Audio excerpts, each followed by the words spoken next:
మిత్రులారా, నేను మీ అందరికి ఒకటే విజ్ఞప్తి చేస్తా ఉన్నా.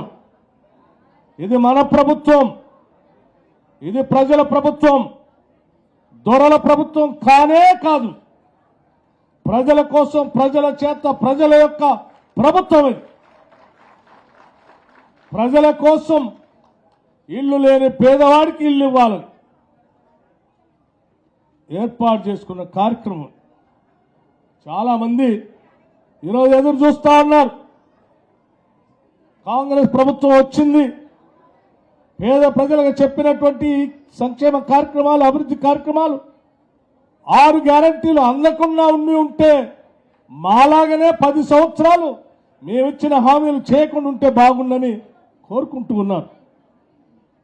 అలా కోరుకోని పేదవాళ్ళకి ఎవరికి ఇల్లు రాకుండా, పెన్షన్ రాకుండా నాకు ఇప్పుడే చెప్తా ఉన్నారు. ఓ మిత్రుడు చెప్తా ఉన్నాడు, గత 9 ఏళ్లుగా ఈ గ్రామంలో ఒక రేషన్ కార్డు కానీ లేకపోతే ఒక ఇల్లు కానీ శాంక్షన్ చేయనటువంటి ఒక దుర్మార్గపు పాలన 9 ఏళ్లుగా చూశాం. మొట్టమొదటిసారి ఈరోజు అప్లికేషన్ తీసుకుంటున్నారు. చాలా సంతోషం అండి అని నాకు చెప్తా ఉన్నా. మిత్రులారా, నిజమే, నేను ఆదిలాబాద్ నుంచి ఖమ్మం వరకు ప్రజలందరినీ కలుస్తూ పాదయాత్ర చేశాను.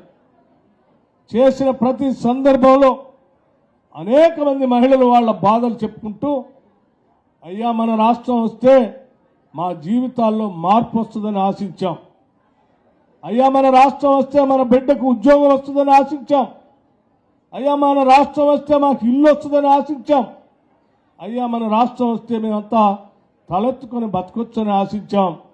కానీ ఇవేమీ రాకపోగా మాకు పంచిన భూముల్నే ఈ ప్రభుత్వం లాక్కుంటా ఉంది. పేదవాళ్ళకి పంచినటువంటి భూములు, ఇల్లు ఇస్తా అని చెప్తే ఇల్లు అడుగుదామని పోతే అక్రమంగా కేసులు పెడతా ఉన్నారు.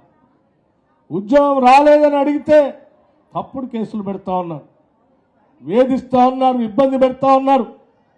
ఈ ప్రభుత్వం నుంచి విమోచన కల్పించి ఇందిరమ్మ రాజ్యాన్ని తేండి మీకు అండగా ఉంటామని అడుగడుగునా నా పాదయాత్ర సందర్భంగా ఈ రాష్ట్ర ప్రజలందరూ ఆశీర్వదించి పంపించి ఈరోజు కాంగ్రెస్ ప్రభుత్వాన్ని తీసుకొచ్చుకున్నటువంటి మీ అందరికీ ఈ రాష్ట్ర ప్రభుత్వాన్ని, పాలనని, ఈ సంపదని ప్రజలకి అంకితం చేయటం కోసమే ఈ ప్రజాపాలన.